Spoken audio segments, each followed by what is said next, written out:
8월 13일 아침 묵상 시간입니다. 말씀을 읽으면서 오늘도 주님과 동행하는 하루가 되시기를 축복합니다.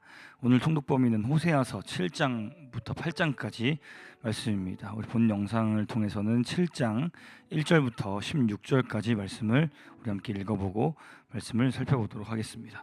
가능하신 분들은 함께 말씀을 읽어보겠습니다. 내가 이스라엘을 치료하여 주고자 할 때마다 에브라임이 지은 범죄가 드러나고 사마리아가 저지른 죄악이 드러난다. 서로 속이고 안으로 들어가서 도둑질하고 밖으로 나가서 떼지어 약탈한다. 내가 그들의 죄악을 모두 기억하고 있다는 것은 그들이 전혀 마음에 두지도 않는다. 이제는 그들이 저지른 모든 잘못이 그들을 애워싸고 바로 내 눈앞에 있으니 내가 안 볼 수가 없다. 왕을 갈아치울 자들이 악한 음모를 품고서도 겉으로는 왕을 기쁘게 하며 온갖 기만으로 대신들을 속여 즐겁게 한다. 그들은 성욕이 달아오른 자들이다. 그들은 화덕처럼 달아있다. 빵 굽는 이가 가루를 반죽해 놓고서 반죽이 발효될 때를 제외하고는 늘 달궈 놓는 화덕과 같다. 드디어 우리 왕의 잔칫날이 되면 대신들은 술에 만취되어 골아 떨어지고 왕은 거만한 무리들과 손을 잡는다. 새 왕을 세우려는 자들의 마음은 빵 굽는 화덕처럼 달아오르고 그들은 음모를 품고 왕에게 접근한다. 밤새 그들의 열정을 부풀리고 있다가 아침에 맹렬하게 불꽃을 피워 올린다.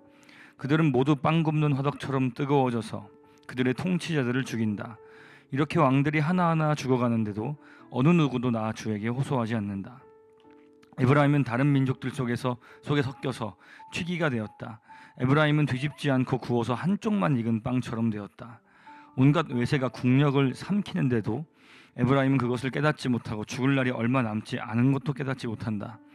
이스라엘의 교만이 이스라엘에게 불리하게 증언한다. 이 모든 일을 겪고도 주 하나님에게로 돌아오지 않는다. 나를 찾지도 않는다.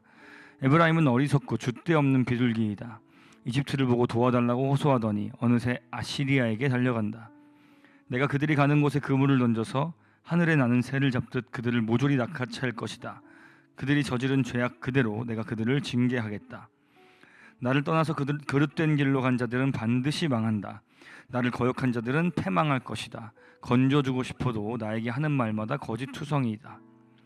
그들이 나에게 부르짖으나 거기에 진실이 없다. 오히려 침상에 엎드려 통곡한다.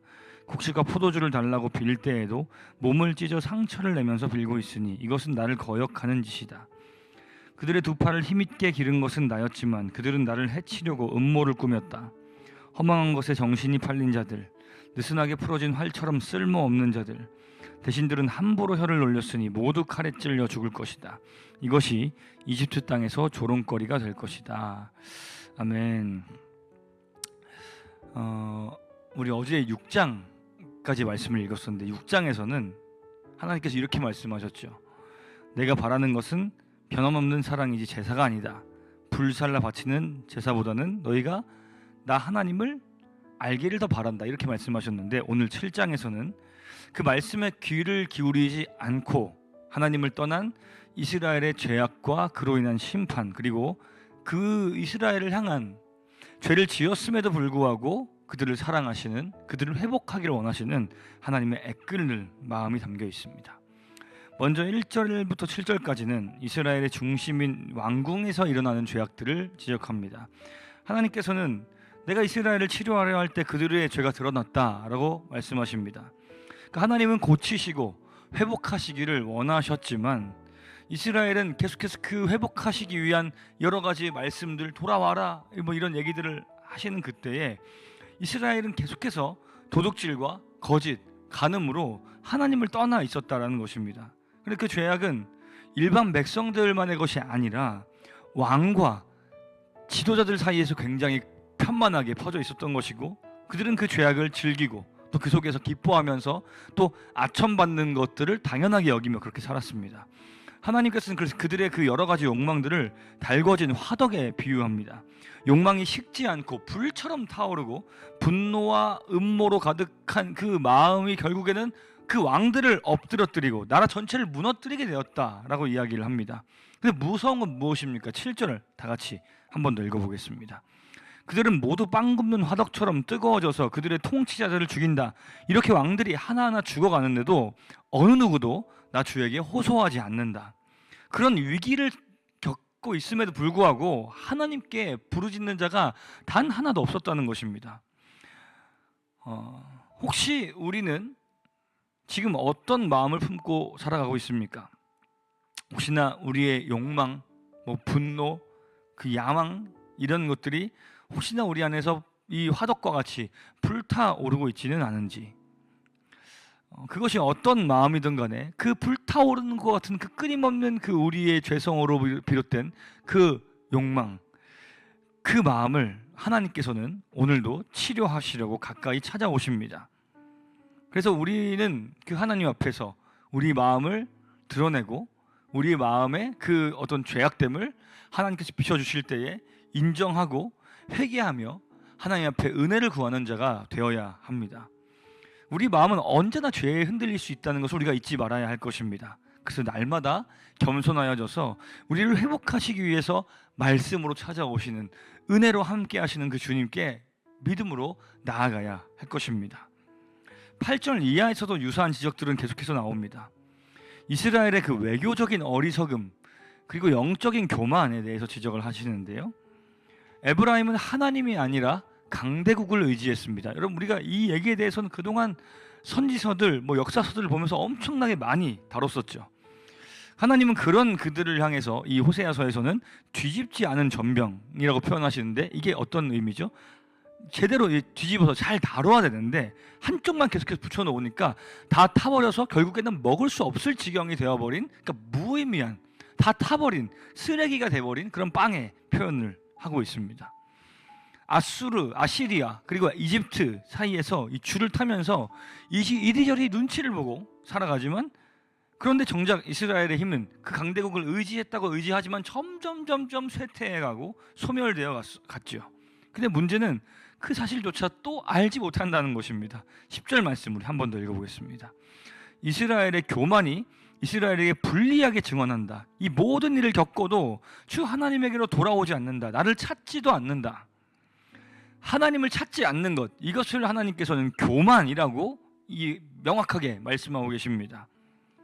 내가 할 수 있다고 생각하는 것, 내 지혜로 가능하다 생각하는 것, 하나님 없이도 살 수 있다고 여기는 것, 그것이 바로 이스라엘이 망한 이유였고, 그것은 오늘 우리에게도 동일하게 경고로서 받아들여져야 할 말씀인 것이죠.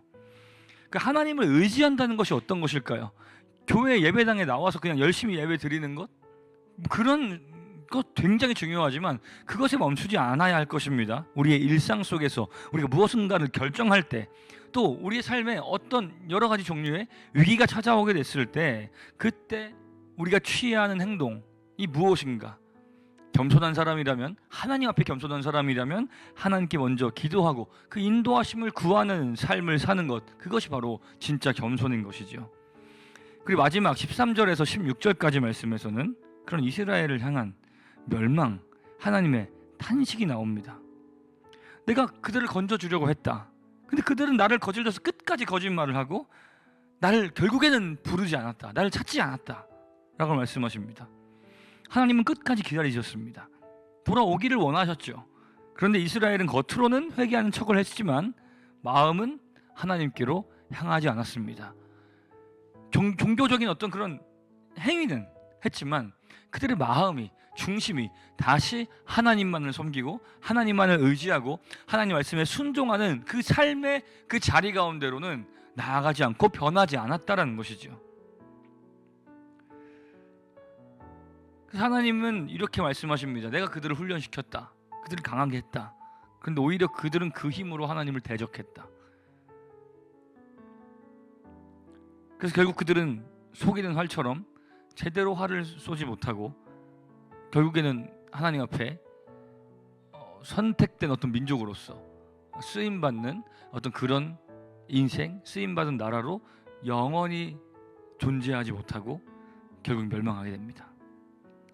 오늘도 이 말씀을 통해 우리는 이 사실을 기억해야 할 것입니다. 하나님은 지금도 그런 우리를 치료하기 위해 기다리고 계십니다.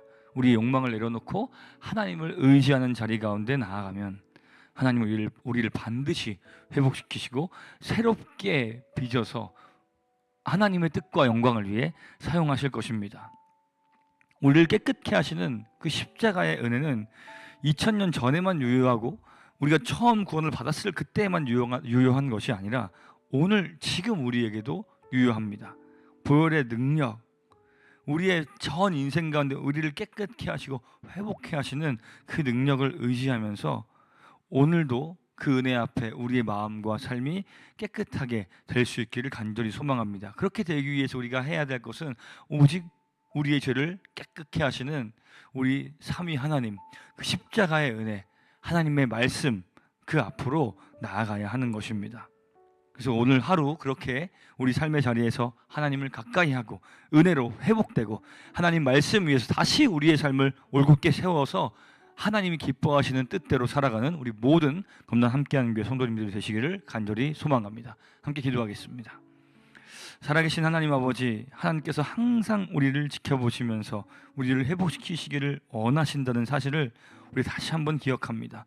오늘도 말씀으로 우리의 마음을 만지실 때 겸손하게 반응하는 우리들이 되게 하시고 우리의 모난 부분이 어쩌면 화덕같이 달궈져 있을지도 모르는 우리 내면의 그 욕망이 하나님의 은혜로 다듬어지고 가라앉게 하여 주옵소서. 그래서 하나님의 그 말씀과 그 은혜 안에서 하나님의 영광을 따라 복된 삶을 살아가는 우리 모두의 삶이 되게 하여 주시옵소서.